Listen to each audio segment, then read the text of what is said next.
ओह, दोस्तों, जय हिंद।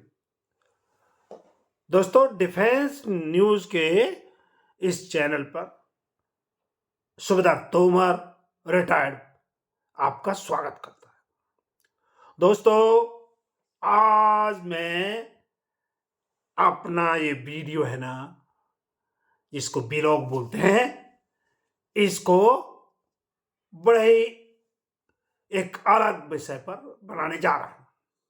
तो आपको दोस्तों इस व्लॉग को from the beginning to the end आपको देखना है और आपको पूरी बात समझनी है, उस पर विचार करना है, मंथन करना है।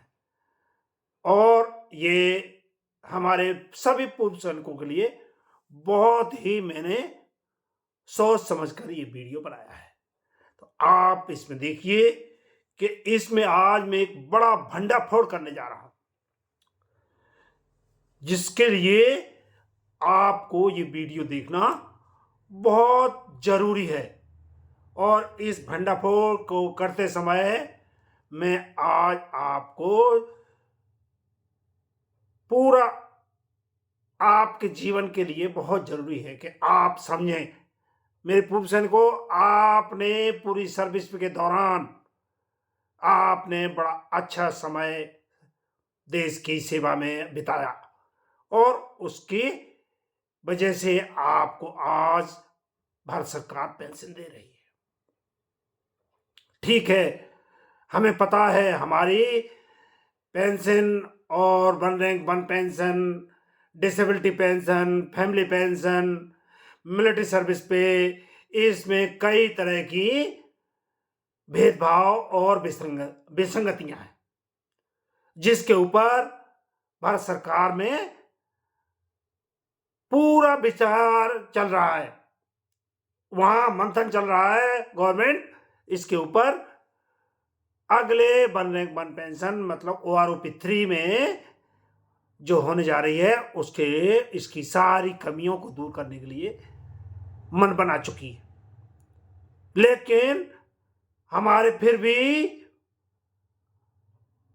आपको पता है कि एक सिर्फ लोग और कुछ मक्कार चंदाचोर हमारे पूर्व सैनिक ही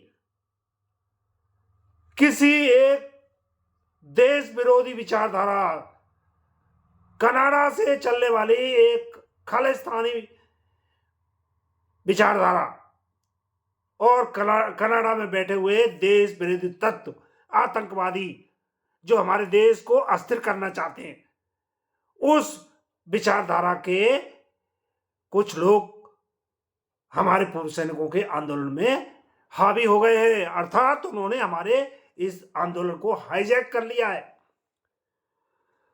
पूर्व सैनिकों के साथ पेंशन पे और अन्य कई चीजों में हुआ भेदभाव अब जग जाहिर हो चुका है, सबको पता है। और हमारे पूर्व सैनिक द्वारा किया जा रहा धरना प्रदर्शन आंदोलन बिल्कुल सब जायज है।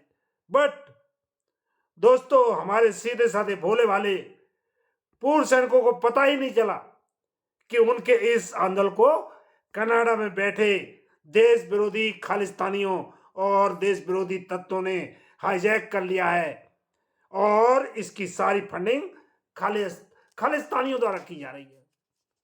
फॉर योर काइंड इंफॉर्मेशन, आपको पता होना चाहिए कि हमारे देश को अस्थिर करने के लिए ये खालिस्तानियों द्वारा इस पे हमारे आंदोलन को में वो घुस बैठे। तो दोस्तों, हमारे पूर्व सैनिकों, आपको ध्यान देना होगा। जैसा कि आप सभी को मालूम है कि हमारे देश में 2014 से मोदी जी के नेतृत्व में एक राष्ट्रवादी व सनातनी सरकार काम कर रही है। चूंकि देश विरोधी और हिंदू विरोधी और सनातन विरोधी तत्व नहीं चाहते कि भारत सरकार तरक्की करे, क्योंकि आज मोदी के नेतृत्व में भारत सरकार ने या अपना देश दुनिया के 5वें पायदान पर है तरक्की में। और फाइनेंशियल मैटर्स में, तो देश विरोधी तत्व इस बात को नहीं चाहते कि हमारा देश तरक्की करे, और यहां अस्थिरता रहेगी तो उनका काम, उनकी रोटियां सिकती रहेंगी। तो दोस्तों, आपको ध्यान देना है कि अब ये सनातन विरोधी तत्व नहीं चाहते कि भारत जो दिन रात अपनी तरक्की करते हुए दौड़े लगा रहा है, और जल्दी ही विश्व के 3 सबसे टॉप प्रोग्रेस वाले देश, जो जिनकी अर्थव्यवस्था है, उसके 3 जो विश्व के टॉप देशों में भारत की गिनती होने वाली है। और इसके पीछे हमारी कई विदेशी ताकतें लगी हुई हैं कि भारत इतना अगर तरक्की कर गया तो ये तो बहुत बड़ा देश है। तो कई ताकतें इसके खिलाफ में लगी हुई हैं, जिसमें कि हमारे खालिस्तानी जो है ना, कनाडा में बैठे हुए और कुछ अमेरिका में बैठे हुए, वो भी उनको मदद कर रहे हैं, उनकी फंडिंग की जा रही है। तो दोस्तों, आपको ध्यान रखना है। तो दोस्तों, अब सोचिए, और ऐसी कोशिश, हमारे भारत देश को अस्थिर करने की कोशिश, ये एक बार नहीं, सिस्टमेटिक तरीके से 2014 से लगातार और बार बार की जा रही है। आपने देखा होगा, सबसे पहले इसी कड़ी में आपको याद होगा कि शाहीन बाग में मुस्लिम महिलाओं के कंधों पर उनको बैठा दिया गया, उनको पर डे उनको लाया जाता था, उनको पर डे 1000 या 500 रुपीज देकर, और वहां शाहीन बाग में दिल्ली में आपको पता है 4 या 5 महीने मुस्लिम महिलाओं द्वारा के कंधों पर इन देश विरोधी तत्वों ने अपना धरना प्रदर्शन किया। ये देश को सिर्फ अस्थिर करने की चाल थी, लेकिन हमारे मोदी जी के कुशल नेतृत्व में उसका पर्दाफाश किया, उस धरने का, मुस्लिम महिलाओं के शाहीन बाग का। और उसके बाद देखिए, ये अस्थिर करने की चाल है, एक दिन की नहीं है, ये लगातार, ये क्योंकि ये दिन रात मोदी सरकार को अस्थिर करने की कोशिश कर रहे हैं। उसके बाद क्या, आपको पता है कि हमारे भोले वाले किसानों और किसानों की मांगे कुछ जायज हैं, उनको उनके कंधों पर, उनके बीच में, उनकी आड़ में खालिस्तानियों द्वारा दिल्ली में 2 साल तक तरह तरह के, यहां तक कि वहां मर्डर तक किए गए। और वहां पे आप देखिए, देश को पूरा अस्थिर करने की, सरकार को अस्थिर करने की साजिश थी, जिसमें आपने देखा होगा 2 साल तक दिल्ली को चारों तरफ से, जैसे विदेशी है ना, कोई दुश्मन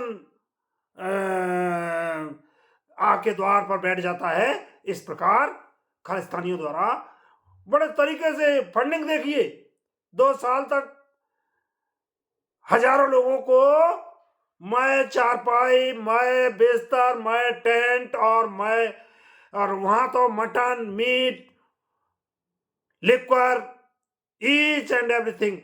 इवन तो खबरें तो ये तक आई थी कि वहां व्यभिचार भी होता था। तो इस 2 साल तक उसके द्वारा देश को अस्थिर करने की कोशिश की गई। ये सब किसका काम था? ये सब खालिस्तानियों द्वारा, विदेश में बैठे हुए, क्योंकि इनकी कोई भी चाल मोदी की सरकार के सामने सफल नहीं हो रही है। तो ये लोग किसी भी तरीके से अपनी कुकृत्यों से देश को अस्थिर करने की कोशिश कर रहे हैं। आप सोचिए पूर्व सैनिक दोस्तों, हमारे मांगे बहुत सही है, लेकिन हमको खालिस्तानियों की चालों में नहीं फंसना है। अगर आप अपने आपको पहचानना है, आपको आइडेंटिफाई करना है कि आपको कौन आतंकवादी आपको है ना, ये खालिस्तानी आपको है ना गलत पेंशन सरकार बढ़ाएगी। पेंशन के सारे सिस्टम हैं जो हमारे गवर्नमेंट के डिपार्टमेंट है, डिफेंस अकाउंट डिपार्टमेंट है, ये सारा काम चल रहा है और सरकार पूरी तरह से इसके ऊपर बड़ी सीरियस तरीके से काम कर रही है। पर हमको ये ध्यान देना है पूर्व सैनिक को कि आपको जो पेंशन मिल रही है ये गुड कंडक्ट का इसमें कंडीशन लगी हुई है। मैं ये नहीं कह रहा हूं कि आपकी पेंशन एकदम बंद कर दी जाएगी, लेकिन अगर आप आतंकवादियों के जाल में फंसकर अगर कहीं कोई गलत काम कर बैठे, कहीं ये तो आपको पता है और झूठ बोलने में तो ये माहिर है, इनका कहीं इनका कोई अरेस्ट नहीं किया गया और बड़ा एक दुष्प्रचार किया जा रहा है कि बड़े इनके हाउस अरेस्ट किया गया, इनको इनके घरों पे छापे मारे गए और इनके घरों पे पूरा है ना पुलिस ने इनके पहरे बैठा दिए गए और राउंड अप करके इनको रखा गया और इनको 4-5 घंटे में इनको छोड़ भी दिया गया। वाह रे वाह, क्या कितना मूर्ख बनाया जा रहा है। हमारे भोले भाले सैनिक इसमें इस जाल में फंस रहे हैं। वो सोच रहे हैं कि ये लोग हमारी पेंशन या हमारी डिसेबिलिटी पेंशन इसको एमएसपी ये बढ़ाएंगे। इनके आंदोलन की वजह से ही भारत सरकार ने भी अड़ियल रुख अपना रखा है और भारत सरकार ने अब मन में निश्चय कर लिया है कि अब कहीं किसी भी देश विरोधी तत्व ने कोई भी सरकार का, गवर्नमेंट का या देश का नियम तोड़ा तो उसके ऊपर आपको पता है यूएपीए अनलॉफुल एक्टिविटीज एक्ट लगाया जाएगा और उसमें आपकी पेंशन भी बंद हो सकती है। तो दोस्तों आपको इन आतंकवादियों के जाल में नहीं फंसना है। इसके बाद देखिए इनका एक नहीं, इसी कड़ी में अगला आप देखिए महिला पहलवानों को उकसाया गया और उनसे 4-5 महीने दिल्ली में जंतर मंतर पर कई तरह के धरना प्रदर्शन और नाटकबाजी करवाई गई। अंत में क्या निकला? ढाक के 3 बात। कोई मोदी सरकार ने यह निश्चय कर लिया है कि देश विरोधी तत्वों को किसी भी तरीके का उनको वो नहीं दिया जाएगा, ढील नहीं दी जाएगी। तो दोस्तों आप ध्यान रखिए, आप देखिए ये सब अस्थिर, देश को अस्थिर करने की पूरी कोशिश की जा रही है और अब चूंकि 2024 का चुनाव नजदीक आ रहा है, आम चुनाव देश के होने वाले हैं और विश्व की बड़ी बड़ी जो संस्थाएं हैं जो चुनाव के ऊपर नजर रखती हैं, उन्होंने तो अभी से डिक्लेयर कर दिया है कि 2024 में मोदी जी भारत के, इंडिया के अगले प्रधानमंत्री फिर बनेंगे। तो ये सारे देश विरोधी तत्व और हमारी कुछ विपक्षी पार्टियां मिलकर हर तरीके से by hook and by crook ये देश को अस्थिर या मोदी जी को अपदस्थ या मोदी जी को, ये बीजेपी सरकार, सनातन सरकार को हटाना चाहते हैं। तो आप लोग हमारे पूर्व सैनिक दोस्तों, मैं आपसे हाथ जोड़ के आई रिक्वेस्ट यू, प्लीज आप हम पूरे आपके साथ मेरी सहानुभूति है। चूंकि आपको पता है कि मैं एक सूबेदार रैंक से रिटायर हूं, मेरे को भी OROP 2 में एक नया पैसा नहीं मिला है इंक्रीज, मेरी कोई एक पेंशन 1 रुपए की इंक्रीज नहीं हुई है, नहीं बढ़ी है। और तो अगर पेंशन नहीं बढ़ी है तो एरियर मिलने का तो कोई क्वेश्चन ही नहीं पैदा होता है। और इसी प्रकार हमारे पूरे जेसीओ रैंक को उसमें से आउट कर दिया है। अगर पेंशन बढ़ेगी तो क्या मुझे नहीं मिलेगी? मैं भी उसमें, मुझे भी फायदा होगा। बट इसका मतलब ये नहीं है कि आप और हम में किसी देश विरोधी तत्वों के बहकावे में आकर उनके जाल में हम अपना अपना कदम उठा लें। ये आपको बहुत महंगा पड़ सकता है। तो दोस्तों, आपको ध्यान देना होगा। अतः अब खालिस्तानियों ने अब क्या किया है? खालिस्तानियों ने पूर्व सैनिकों को की आड़ में, खालिस्तानियों ने पूर्व सैनिकों की आड़ में 14-15 महीने से या 12-14 महीने से कनाडा से फंडिंग जिसका की जा रहा है। हमारे पूर्व सैनिकों के बीच में आतंकवादी घुस बैठे हैं, खालिस्तानी आतंकवादी, उसमें से बीच में अपना अपना उल्लू सीधा कर रहे हैं। उनको आपके वो आरोपी मिलिट्री सर्विस पे और डिसेबिलिटी, ईसीएचएस, सीएसडी कैंटीन में भेदभाव और प्रीमेच्योर रिटायरमेंट के लिए वन रैंक वन पेंशन का फायदा, इससे उन्हें कोई लेना देना नहीं है। वो आपके कंधे पर, आपकी आड़ में वो देश को अस्थिर करना चाहते हैं। तो वो भी अब हमारे पूर्व सैनिकों को आंदोलन में उन्हीं के द्वारा फंडिंग की जा रही है। तो आप अगर कहीं दोस्त फंस गए, कोई बचाने वाला नहीं मिलेगा। दोस्तों, हम और आपने बड़ी मेहनत की है आर्मी में, सेना में रहते हुए हमने बड़ा दिन रात 24 घंटे की ड्यूटी की है, तब हमें ये पेंशन मिल रही है। तो इससे आप सचेत हो जाएं। Please be careful. इसमें आप, हमारे कई भोले भाले सैनिक उनके जाल में फंसकर उनकी मदद कर रहे हैं। उनको नहीं पता है कि वो कितने बड़े जाल में फंसते जा रहे हैं। अतः मेरा पूर्व सैनिकों से अनुरोध है, निवेदन है, हाथ जोड़ के मेरी प्रार्थना है कि खालिस्तानियों के जाल में न फंसें और अपनी पेंशन को बंद होने से बचाएं। तो दोस्तों, आज मैं आपको इतना ही कहने के बाद अपने व्लॉग को दी एंड करने जा रहा हूं। दोस्तों, आप अपने सभी पूर्व सैनिकों दोस्तों को आप बताइए,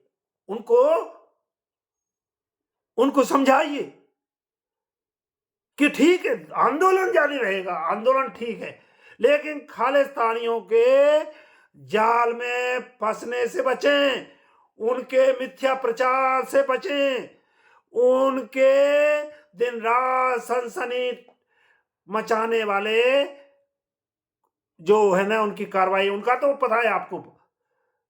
यू कांट, उनके पास तो विदेशी फंडिंग हो रही, उनके पास पैसे की कोई कमी नहीं है, उनको आरोपी से कोई मतलब नहीं है, उनको उनके पास कोई पैसे हो, वो तो आपको पता है जिनकी साइकिल चलाने की हैसियत नहीं है, वो चूंकि कनाडा में उन्होंने वहां का पेमेंट बहुत ज्यादा है, तो उन लोगों ने वहां पैसा तो बहुत कमा लिया है, और उसी पैसे के बल पर वो देश के टुकड़े टुकड़े करना चाहते हैं। तो आपको और हमको विचार करना होगा कि हमें अपना देश को बचाना है कि हमें पहले ओआरओपी का फायदा लेना है।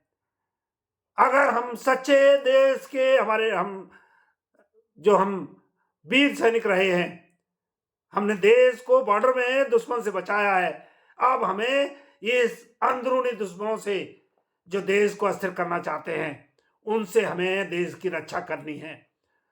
तो दोस्तों, आज के व्लॉग को मैं यहीं दी एंड कर रहा हूं। जय हिंद।